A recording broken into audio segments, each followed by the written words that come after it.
presento la clase resumen sobre alteraciones o adaptaciones celulares en la etapa adulta, donde vamos a retomar el concepto de hipertrofia celular, atrofia celular, hiperplasia, metaplasia y displasia.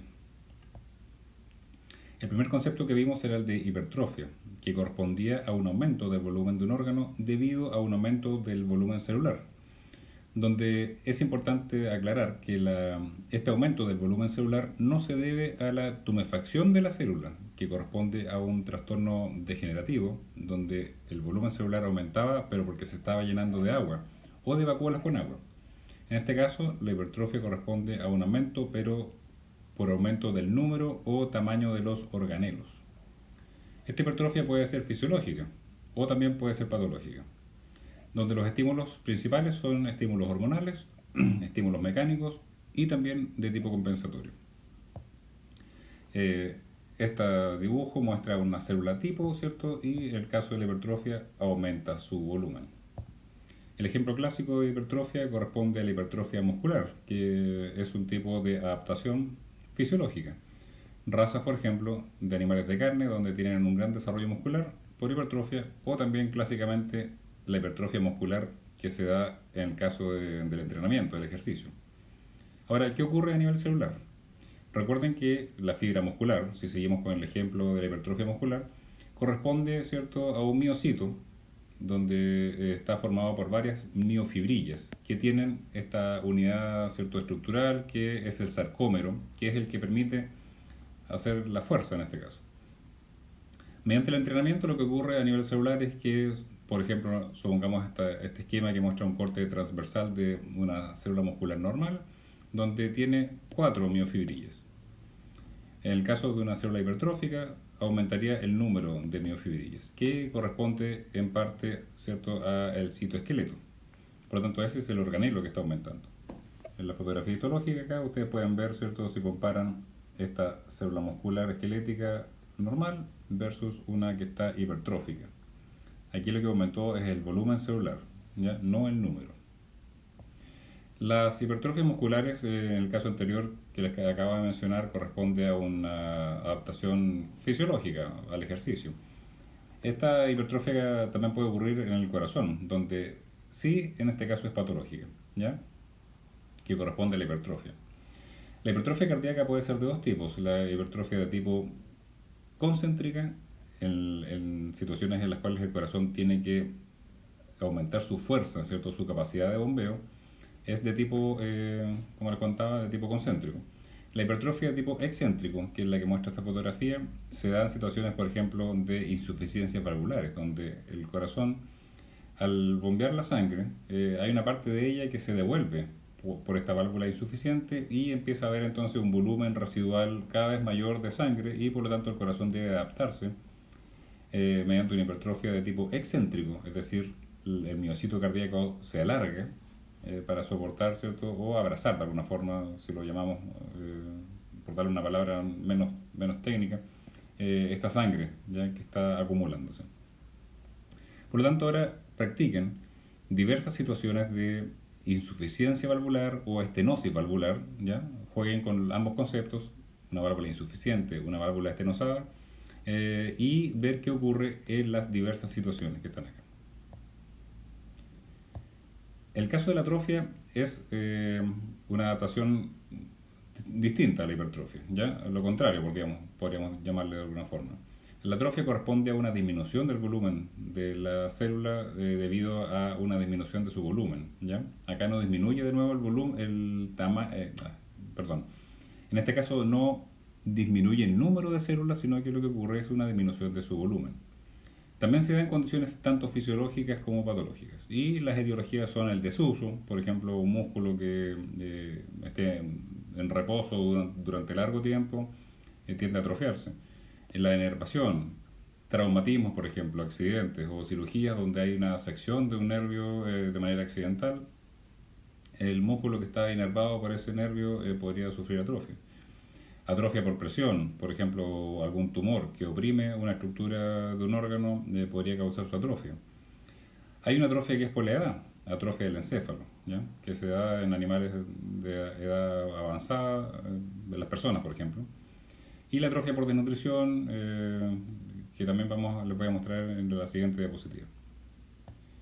Acá tenemos de nuevo entonces el esquema: una célula normal disminuye su volumen, por lo tanto se dice que está atrofiada. En el caso de la atrofia, acá comparamos dos tipos de atrofia en caballos, ¿ya? Vemos que en el primer caso, este animal tiene la atrofia localizada solamente en el miembro posterior derecho, donde se ve atrofia del glúteo y parte de la pierna, donde se ve claramente que este animal tiene está enyesado la parte distal del miembro posterior, probablemente una fractura, y este animal no apoya la pata, ¿cierto? Y los músculos en desuso se atrofian. A diferencia de este animal de color blanco, donde se ve que la atrofia es generalizada, ¿ya? Ese es un tipo de atrofia por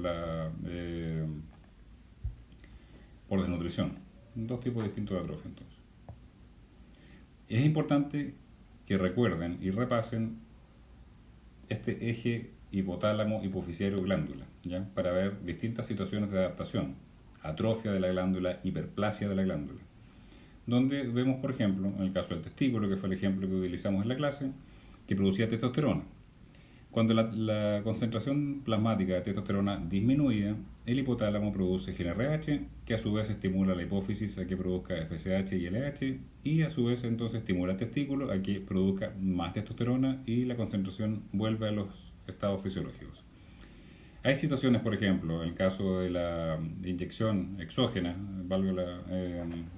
inyección exógena de testosterona como anabólico, por ejemplo, el hipotálamo detecta esta alta concentración de testosterona y deja de estimular a la hipófisis, que a su vez deja de estimular al testículo, el cual sufre una atrofia por falta de estimulación hormonal, ¿ya? Y por lo tanto entonces este testículo permanece atrofiado, a pesar de que la cantidad de concentración de testosterona plasmática es alta. Repasen y busquen otros ejemplos, como los discutidos en el práctico, de glándula suprarrenal, qué es lo que ocurre con la tiroides, qué es lo que ocurre en el ovario, por ejemplo, ¿ya? Y van a encontrar ejes muy parecidos, pero obviamente cambia el nombre de la hormona y de la hormona estimulante, ¿ya? La hiperplasia es otro tipo de adaptación que corresponde ahora sí a un aumento en el número de células de un tejido. Este aumento en el número puede ser tanto de células, como se muestra en este pequeño dibujo, o también de estructuras del tejido, como por ejemplo la hiperplasia de conductos, ¿ya? Acá tenemos un conducto que puede aumentar entonces a un mayor número de conductos biliares, por ejemplo. Esta hiperplasia puede ser fisiológica, por ejemplo la adaptación que ocurre en el caso de la glándula mamaria en una hembra que está en lactancia, donde aumenta el número de glándulas mamarias, y sería una condición fisiológica regulada por hormonas.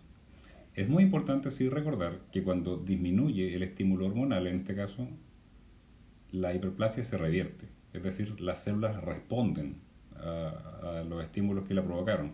A diferencia de la neoplasia, que es nuestro siguiente capítulo, las células no responden a los estímulos, ¿ya? Es una gran diferencia entre la hiperplasia, por ejemplo, y la neoplasia. Lo importante es que también los estímulos que provocan la hiperplasia son estímulos repetidos en el tiempo, sostenidos en el tiempo. No es un solo evento que provoca la hiperplasia, sino que tiene que ser algo crónico. Hablamos también del ejemplo que ocurría en los linfonódulos. Acá tenemos un esquema de un linfonódulo donde se ve que está formado, ¿cierto?, por una cápsula, una zona cortical y una médula. En la zona cortical teníamos los folículos linfoides, ¿ya? Folículos linfoides, obviamente formados por linfocitos.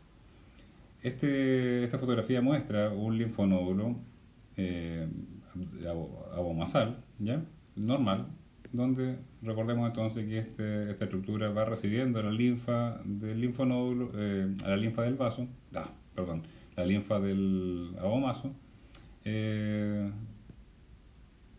que trae antígenos normalmente, ¿cierto? Y el linfonódulo lo que va haciendo es responder frente a ellos como corresponde.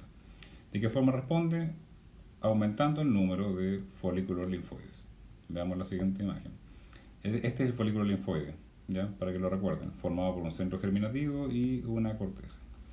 ¿Qué ocurre, por ejemplo, en un animal que está sometido a un estímulo antigénico exagerado o mantenido en el tiempo? como en el caso de este linfonódulo retromamario, ¿ya? Que obviamente drena la linfa de la glándula mamaria. Este linfonódulo corresponde a una vaca que tenía mastitis crónica. Y si ustedes se fijan, la cantidad de folículos que se logra visualizar sale de la corteza, ¿cierto? Y también se crecen a nivel medular. Esto es una hiperplasia de conductos, perdón, una hiperplasia de folículos linfoides, ¿ya? Una adaptación entonces, frente a una estimulación antigénica repetida. Entonces, este sería un ejemplo de hiperplasia, en este caso de tipo linfoide. Otro tipo de adaptación, siguiendo con el ejemplo de la hiperplasia, es lo que ocurre en la piel, en este caso de un perro que tiene sarna, ¿ya? Donde se ve claramente zonas alopécicas, ¿cierto? Falta de pelo, una piel aparentemente más engrosada, de muy mal aspecto. ¿Qué ocurre en este caso? Si vemos la piel normal, acá el indicador va mostrando la epidermis, compárenla con la epidermis de este animal, ¿ya? Con estas prolongaciones, acá lo vamos a dibujar.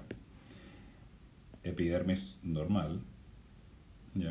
Acá tenemos la epidermis normal, entonces, con estas pequeñas descamaciones que corresponden al estrato córneo. Comparen ahora la envergadura de la epidermis de este animal con sarna, donde se ve entonces que está totalmente engrosada y con muchísimas láminas de estrato córneo. Lo que ocurrió acá entonces es una hiperplasia del estrato córneo. Pero como ustedes bien recordarán, las células del estrato córneo son células que no tienen la capacidad de hacer mitosis, son células generalmente anucleadas, ya queratinizadas. Por lo tanto, para que aumente su número, tiene que necesariamente aumentar la tasa mitótica de los estratos más basales, que son los que permiten entonces que aumente el número de células. Por lo tanto, entonces se ve esta formación de estructuras como papilares, ¿ya? Que está indicando entonces aumento también del grosor de la epidermis y que finalmente termina en un aumento del número de capas del estrato córneo. Los dermatólogos le llaman a esto hiperkeratosis, ¿ya? Que es una hiperplasia del estrato córneo. Otro tipo entonces de adaptación. El concepto de metaplasia también es un término que se adaptativo, ¿ya? La metaplasia es una respuesta entonces de adaptación frente a estímulos persistentes, generalmente estímulos químicos, y ahí utilizamos el ejemplo más clásico de metaplasia, que es el que ocurre en la tráquea de los fumadores, la metaplasia escamosa. Lo importante es que este cambio fenotípico, es decir, de un tipo de célula a otro más resistente, tiene que ocurrir dentro de la misma hoja embrionaria. Significa que un epitelio puede cambiar por otro epitelio, pero no un epitelio, por ejemplo, en un cartílago, ¿ya? Por lo tanto, hay que recordar tejidos de origen ectodérmico, mesodérmico, no mezclarlos, sino que se mantienen cada uno en su línea embrionaria. ¿Cómo se entendió esto? Acá tenemos entonces el epitelio de la tráquea. Recuerden ustedes que es un epitelio pseudoestratificado cilíndrico ciliado con células caliciformes, ¿ya? En el caso de un fumador, supongamos acá que estamos dañando este epitelio con el humo de cigarrillo, lo que ocurre es que este epitelio entonces se adapta a un epitelio más resistente, que es el epitelio estratificado plano. Este proceso se llama metaplasia escamosa de la tráquea, ¿ya? Que es un tipo, entonces, como les contaba, de adaptación que sufren, por ejemplo, los fumadores.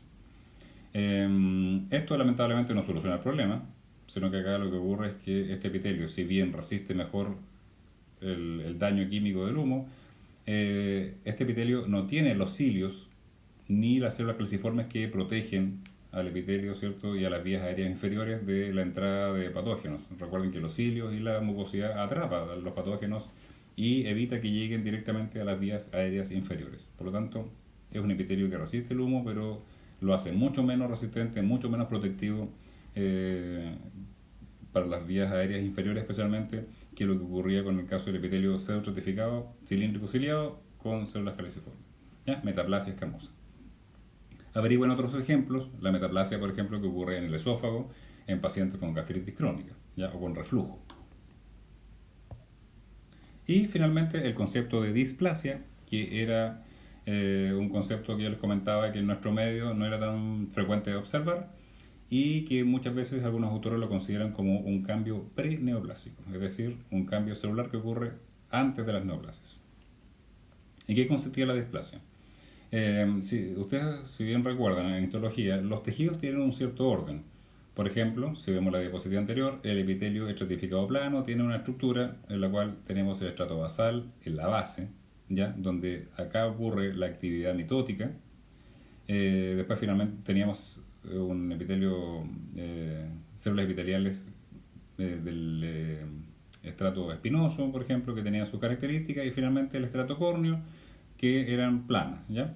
Hay un orden: base, espinoso y superficial, donde cada célula tenía su función y su estructura, ¿ya? Cierto grado de uniformidad nuclear y uniformidad citoplasmática. En el caso de la displasia, los cambios que empiezan a ocurrir llevan a que la forma celular y el tamaño vaya cambiando. Los núcleos se agrandan, se ponen irregulares, con hipercromasia, ¿ya? Hay un desorden de los estratos celulares. Por ejemplo, uno puede encontrar actividad mitótica en los estratos más centrales del epitelio. Está indicando entonces que la célula está sufriendo o sufrió mutaciones, cambios, ¿cierto? Que están llevando a que el tejido se vaya desordenando. Ahí se habla entonces que estamos frente a una displasia. No confundir la displasia que utilizan los traumatólogos que la displasia de cadera, ¿ya? Son conceptos diferentes. ¿Dónde se aplica esto este término? Especialmente en ginecología, cuando se analiza el cuello uterino, ¿ya? El cuello uterino, recuerden que también tiene un epitelio estratificado plano, y que se hace el examen, por ejemplo, del Papa Nicolau para evaluar buscando, por ejemplo, evidencia de infección por el virus papiloma. En el caso del epitelio normal, ¿cierto? Acá tenemos su estrato basal, ¿ya? Y las distintas capas que finalmente lleva un epitelio estratificado plano, o un epitelio plano en la superficie. En el caso de la hiperplasia cervical, la estructura se mantiene, pero aumenta el número de células.